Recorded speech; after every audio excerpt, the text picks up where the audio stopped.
Silencio en la cima, el sol caía implacable sobre las calles polvorientas del pueblo cuando Emeka, un hombre de rostro curtido y mirada hueca, avanzó entre los puestos del mercado. Nadie le ofrecía fruta, ni agua, ni sombra. Solo miradas afiladas y silencios pesados. «Mamá, ¿ese es el cobarde del norte?», preguntó un niño con la inocencia de quien no sabe el peso de las palabras. «SHHH. No se dice eso», le respondió su madre, bajando la voz pero sin negar el apodo. En una esquina, un anciano escupió al suelo y murmuró sin mirar a nadie: «Ese hombre antes era algo. Ahora, ni su sombra lo sigue». Esa noche, Emeka bebía en soledad frente a los restos carcomidos de la casa que alguna vez fue orgullo familiar. En la mano temblorosa, una vieja fotografía, su padre, imponente, rodeado de respeto y temor. Un líder.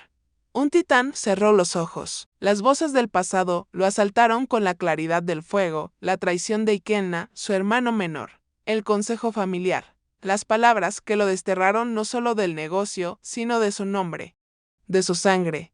Nadie lo defendió, ni siquiera ella, en el silencio de la cima que alguna vez soñó alcanzar. Emeka encendió un fósforo. Observó por última vez la carta arrugada dirigida a su madre.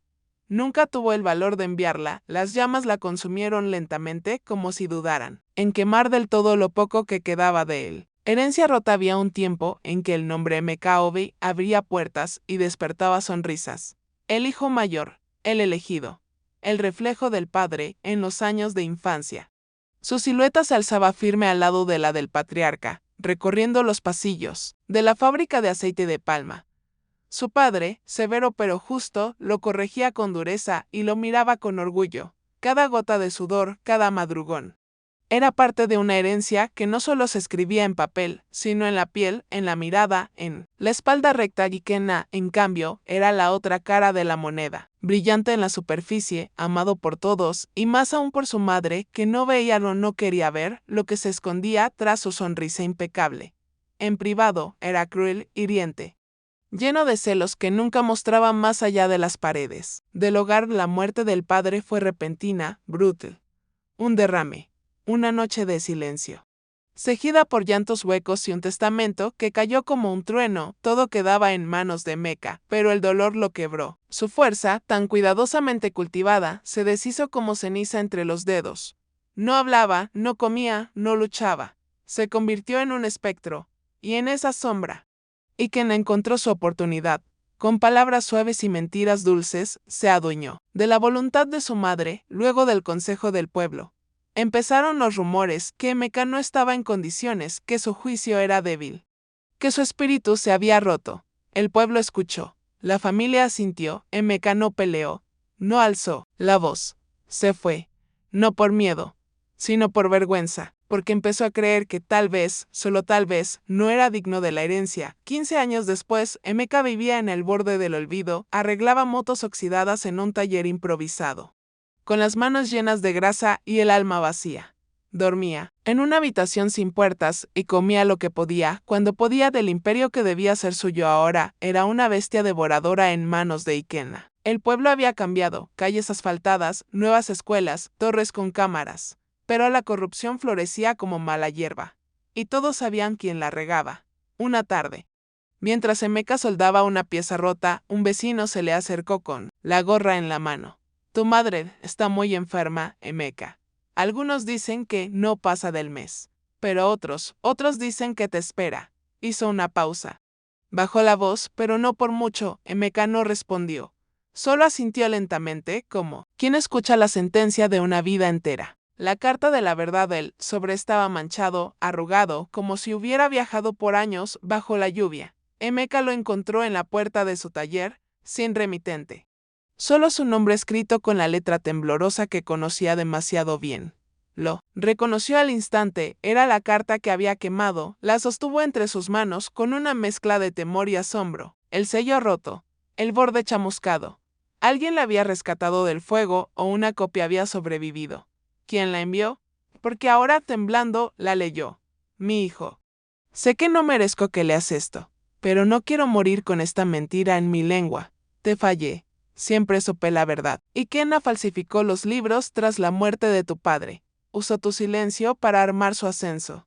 y yo dejé que lo hiciera. No porque creyera en él, sino porque tenía miedo. Tú eras el fuerte, pero estabas herido y yo te abandoné cuando más me necesitabas. Perdóname, si puedes. Mamá, las lágrimas llegaron sin permiso. Al principio silenciosas, luego incontrolables. Emeka cayó de rodillas entre las herramientas oxidadas y los restos de una vida rota. Lloró como no lloraba desde el entierro de su padre. Pero entre el dolor, algo nuevo brotó, ira, no contra su madre, no contra Ikena, contra sí mismo, por haber creído que merecía el exilio, por haber aceptado una culpa que no era suya. Esa noche fue a ver a Chuka, un viejo amigo y abogado que aún lo recibía con té fuerte y honestidad cruda. No puedo darte justicia, Emeka le dijo, pero si la quieres, tendrás que recordarle al mundo quién eres y quién fuiste. Al amanecer, Emeka partió, un saco al hombro, la carta en el bolsillo y una nueva determinación en la mirada. Entró al pueblo como una sombra que regresa con cuerpo. Las conversaciones se detenían al verlo. Algunos lo esquivaban, otros lo miraban con algo parecido a respeto o miedo, en la plaza principal. Ikena lo esperaba como si ya supiera. Vestía caro, sonreía como un actor, y hablaba como un juez. No, tienes derecho ni a este suelo, Emeka declaró, voz firme, ojos fríos. Pero Emeka no se alteró. Lo miró con serenidad, como se mira a un niño que aún no entiende el peso del mundo. Este suelo fue mío antes de que tú supieras caminar. Un murmullo recorrió la multitud, y Ken apretó los dientes. Emeka no esperó más. Siguió caminando, entró por fin a la vieja casa. A cada paso, las paredes parecían recordarlo. En el cuarto, donde antes se sentaban a planear el futuro, ahora yacía su madre, más delgada que el recuerdo, más frágil que el reproche. Sus ojos se abrieron apenas al verlo. Y aunque su voz no alcanzó a salir, su mano lo buscó y lo apretó con una fuerza imposible para alguien al borde de la muerte. Emeka no dijo nada, aún no.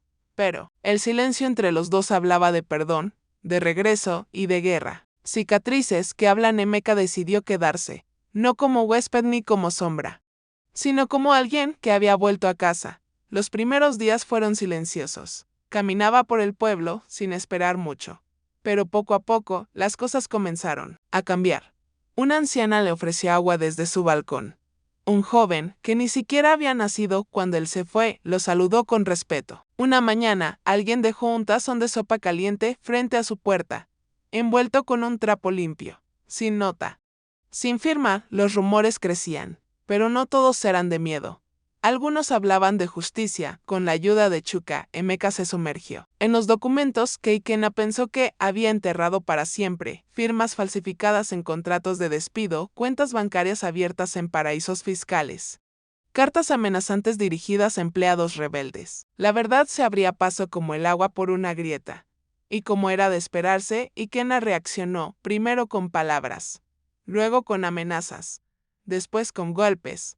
Una noche, 3 hombres lo esperaban al salir del taller donde dormía. Lo dejaron con una costilla rota y la cara ensangrentada. Pero Emeka no devolvió el golpe. Al día siguiente, se presentó en la fábrica, no como dueño, ni como víctima, sino como alguien que tenía algo que decir. Reunió a los trabajadores, los mismos que una vez lo vieron como heredero y luego como nada. No vine por su miedo, dijo con voz firme, quebrada pero clara. Vine por su fe. Vine a pedirla y a ganármela. Los ojos que lo habían evitado comenzaron a sostener su mirada. Un silencio lleno de respeto se instaló entre las máquinas apagadas. Esa misma tarde, regresó al cuarto de su madre. Ella lloraba. Antes de que él cruzara la puerta, lloraba como no lo había hecho en años. No te expulsen, dijo, con voz débil. Te alejé porque tenía miedo de lo que Ikena podía hacerte. Yo lo conocía. Sabía de lo que era capaz, y preferí perder a un hijo que enterrarlo. Emeka tomó su mano. La apretó como ella lo hizo aquel día en que regresó. Yo no soy ese niño, mamá, y ya no tengo miedo. Ella bajó la cabeza. Y por primera vez en mucho tiempo pareció descansar. Pero la calma no duró. Días después, Ikena convocó una reunión de emergencia con el consejo del pueblo. La sala estaba llena. Había gritos, tensión. Él levantó la voz: este hombre no tiene derecho a nada. No tiene título, ni propiedad, ni poder. Emeka no respondió, fue uno de los ancianos, el más viejo del consejo, quien se puso de pie. Su voz era lenta, pero cada palabra pesaba. Puede que él haya olvidado quién era, pero nosotros también olvidamos quién fue. Un silencio denso cayó sobre la sala, y por primera vez. Ikenna pareció no tener respuesta. El rey despierta, la sala del consejo estaba llena, las sillas ocupadas, las paredes sudando tensión, y el aire denso como una tormenta antes de estallar. El pueblo había venido a ver el juicio, no solo de un hombre, sino de una historia que llevaba años envenenando raíces. Emeka no temblaba. De pie, con la espalda recta, colocó sobre la mesa los documentos, contratos alterados, extractos bancarios, testimonios firmados, cartas recuperadas, y finalmente, un dispositivo con una sola grabación, la voz de Ikenna, arrogante, clara. Claro que moví el dinero. ¿Y qué? Sin mí, esta empresa estaría muerta. Lo hice por la familia, aunque ellos no lo sepan. Un murmullo recorrió la sala. Ikenna, pálido, intentó sonreír, pero su sonrisa se torció. Lo hice por la familia. Gritó, apelando al drama, lo hice por todos nosotros. Antes de que pudiera seguir, las puertas del fondo se abrieron, empujada en una silla de ruedas por Chuka. Entró su madre. El murmullo se convirtió en silencio. Vestía de blanco, pálida, pero con la dignidad intacta. Sus ojos buscaron a Emeka primero y luego se clavaron en Ikenna. Cuando habló, su voz era débil, pero cada palabra fue como un martillo sobre piedra. Le fallé al verdadero rey de esta familia. No añadió más. No hizo falta. El silencio se volvió sepulcral y Ikenna rompió en gritos. Se levantó de golpe, furioso, descontrolado. Tú no eres nada, Emeka. Nada. Siempre fuiste débil. Intentó lanzarse sobre su hermano, pero los guardias del consejo lo contuvieron. Su madre giró el rostro. No quiso verlo más uno a uno. Los miembros del consejo se pusieron de pie. El anciano, que una vez lo había defendido, fue el primero en hablar por traición a la comunidad, abuso de poder y corrupción comprobada. Ikenna queda oficialmente destituido. El pueblo afuera escuchó la sentencia en bocas ajenas. Cuando Emeka salió, la gente lo esperaba, aplausos, lágrimas. Hombres y mujeres que durante años habían callado, ahora alzaban la voz. Algunos gritaban su nombre, otros simplemente se quitaban el sombrero al paso. Pero Emeka no alzó los brazos, no sonrió, no pronunció discursos, solo levantó la cabeza y miró el cielo, como quien agradece sin palabras, como quien finalmente puede respirar. Raíces nuevas. Emeka no entró a la oficina del director general, ni reclamó la casa grande, ni mandó a imprimir su nombre en los muros, en lugar de restaurar el trono. Desmanteló el sistema que lo había sostenido. Propuso algo nuevo, una cooperativa. Cada trabajador tendría voz y voto. Ningún heredero. Ningún dictador disfrazado de líder. Una comunidad que decidiera junta. Compartiera ganancias y responsabilidades. No quiero gobernar, dijo en una asamblea abierta. Quiero servir. Y sembrar algo que crezca más allá de mi nombre. Una parte de las utilidades fue destinada a educación y salud. Se reabrió la clínica que llevaba años cerrada. Se fundó una pequeña biblioteca, becas para mecánica, talleres para jóvenes, programas de liderazgo. No era una revolución, pero era un comienzo de Emeka con herramientas en mano. Comenzó a reparar la vieja casa familiar. No la reconstruyó como un palacio. Solo la limpió, la pintó, la hizo habitable. Un lugar digno para que su madre viviera sus últimos días con paz y dignidad. Cuando ella murió, el pueblo la despidió con flores y silencio. En su tumba, Emeka no lloró. Solo colocó una carta sin abrir.